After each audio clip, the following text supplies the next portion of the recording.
2003. Heard so nice, that boys. Young lean dude, shouty. Emotional Boys 2001. Emotional shouty, seen this bitch. Machiavelli. Bitches come and go, bruh. But you know I stay. Bitches come and go, bruh. But you know I stay. Get my balls licked by it, so we that Chanel. When I first listened to Young Lean, I'm pretty sure my reaction was, well, that was fucking weird. And also, this Bobby Hill looking motherfucker really named himself Young Lean? But you see, lean just isn't a reference to, many rappers' drug of choice, although that's part of it.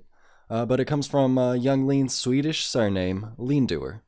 Lean was a viral cloud rap pioneer by the age of 16, when his debut mixtape, Unknown Death 2002, was released in 2013.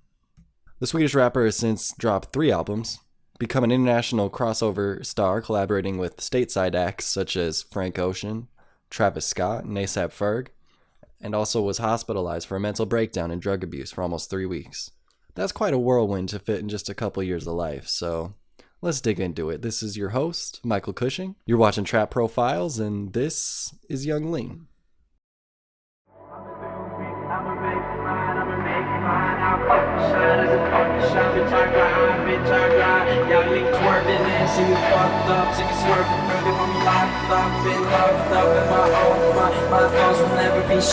I got an empire of emotional squads and me cruising in my go-kart. I'm Warhol, I'm Wario when I'm in Mario Kart. Top in the charts, casing my cards, chop on my luck. Young Lean blew up on the scene in 2013 on the back of a few viral music videos. Lean and his Sad Boys collective crafted a signature aesthetic, both visual in his music videos and auditory in his music, from anything that came out at the time. With no label, no budget, and not even much of a plan, they created a niche all their own. Your top rap albums of 2013 featured familiar names with mainstream push. We're talking Pusha T, Kanye West, Eminem, A$AP Rocky, Jay-Z. This is before the Soundcloud explosion that led to the situation we have now, where a new Lil this or that is coming out every week. But because of the internet, a few creative teenagers in Stockholm put out a mixtape, toured Europe off it, and the next year toured America off of it. Being a European sensation is one thing, but being a crossover success in America as a rapper, with English as your second language, that's a lane that's pretty much unique to the Young Lean. But things weren't all good with Lean and the Sad Boys as they wrapped up their second international tour following the release of Lean's Unknown Memory, his second project. Lean was staying in an apartment held by his manager, Baron Machat, in Miami, with fellow Sad Boy and producer/friend, Lady. Lean had been mixing a lot of drugs during his stay in the States. Xanax, weed, coke, and of course Lean. He began to go off the deep end, and according to an article in Fader detailing his hospitalization, Lean found himself slipping into characters. They were hard to shake. He started dressing like a nurse in hospital scrubs. He began to carry a knife. Most nights the drugs kept him up, so he'd sit out on the balcony writing a book in his iPhone called Heaven that retold childhood nightmares about people turning into rats, the animal sign of the Chinese zodiac. Lean showed the book to Baron, and Baron told him it was too dark and that he shouldn't be writing it. At some point, on April 7th, 2015, Baron left Blady and Lean in the condo. Lean's nose started bleeding, and he checked in on Snapchat to his girlfriend, back home in Sweden, who also happened to be having a nosebleed. High and overcome by feelings of connectedness, Lean became detached from reality. He started to destroy the condo, throwing furniture and breaking glass. He was bleeding from the debris when Blady called 911. At the hospital, Lean became paranoid that he was separated from the hard drive that he was making all his new music on. So Baron, his manager, left the apartment to retrieve the hard drive. Baron hit a signal post at 60 miles per hour on the way home. He died in the accident. Young Lean's father soon came to the US to bring Lean back and took care of him for 2 months following this mental breakdown. Lean says he didn't even recognize his father for their first few days together. He was that far gone.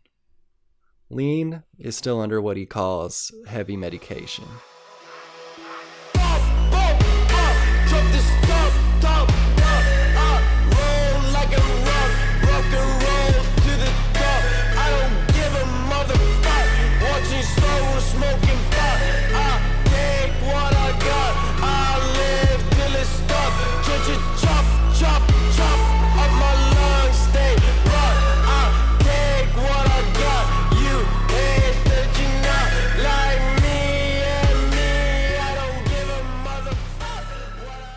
At first appearance, young Lean seemed a bit of a goof.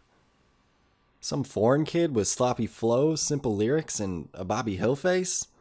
The fuck is up with this guy? His critics said that his music lacked content, his delivery lacked punch.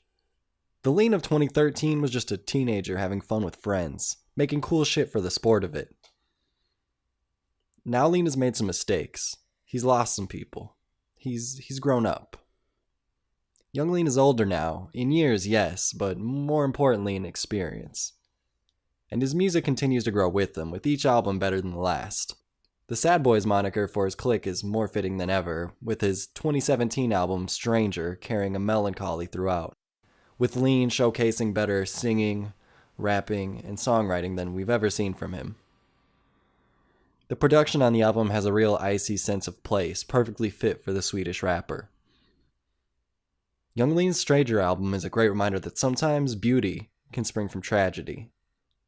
It's a soundtrack to a snowy starlit night with an open fire, or better yet, a space odyssey. Warlord? It's just, I took off in a spaceship, went straight up, landed on the moon, just checked it out, kinda fucked with it, came back, had to grind. Yeah, but I'll be back there soon.